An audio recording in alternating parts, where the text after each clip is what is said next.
I've got this one. There was one here that had the parasite on it, just a little spot. This one is called the Eastern Elliptio. This was in Estabrook Woods in Concord.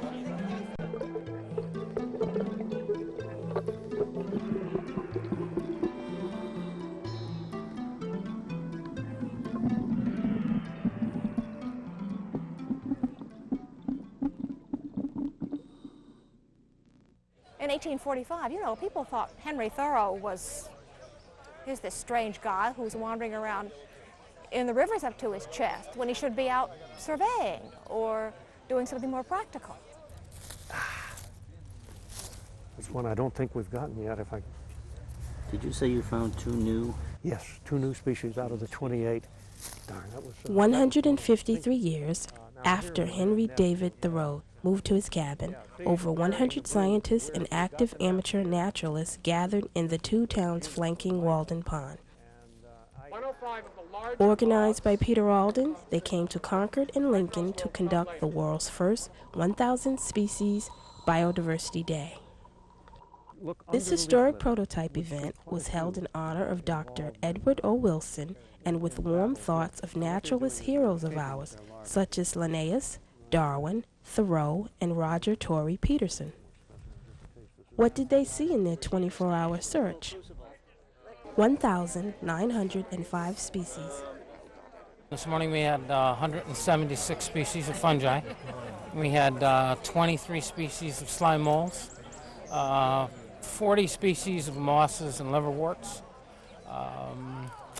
only 10 species of algae, but we'll try to get into some more of them this afternoon. And we'll add 58 species of birds and approximately 250 species of vascular plants. So collectively, we've had the 550 or so that Noble mentioned.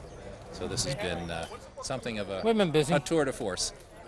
Well, we started out in Hanscom Field over in the air base, and somebody got a permit, so we went in and walked around and saw 8 or 9 upland sandpipers, which is more than I get to see in 5 years of birding, so that was pretty neat.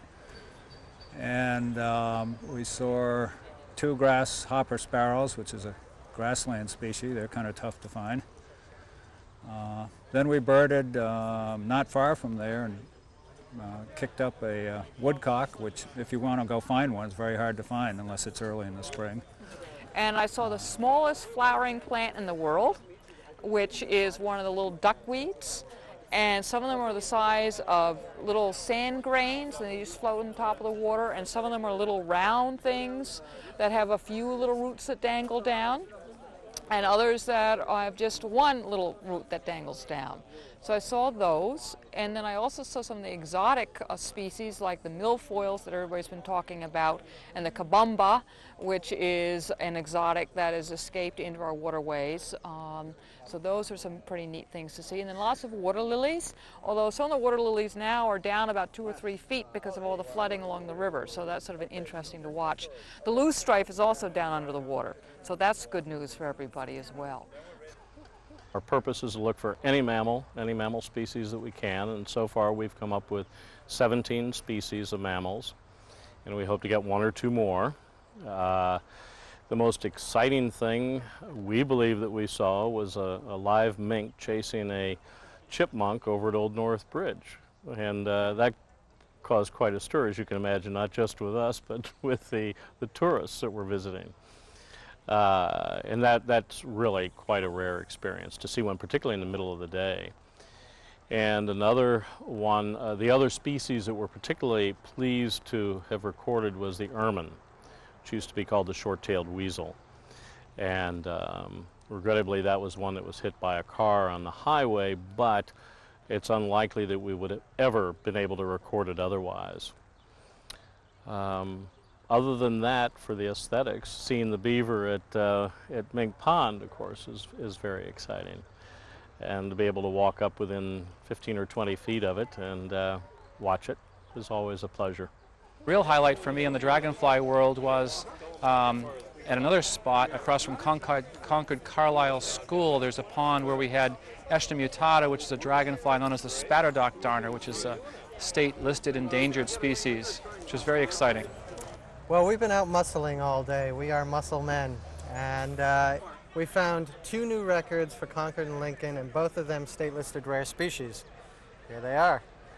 So, what do we have? We have Legumia nisuta, which is eastern pond mussel.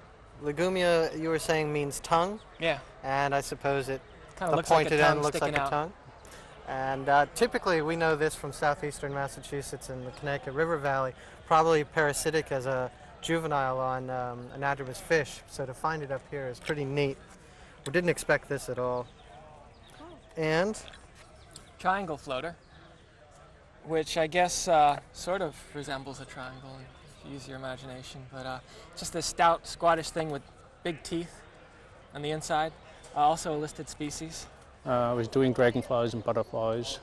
I saw a monarch, which seems to be fairly rare this year, and several species. It was very interesting. I was working down in Great Meadow, which you can't use a net, which is quite strange for me.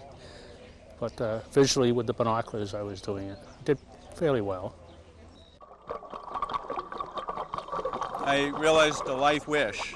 We were diving in Walden, and I took my grad student Chris Bentis. We went down into the very cold water just at the thermocline.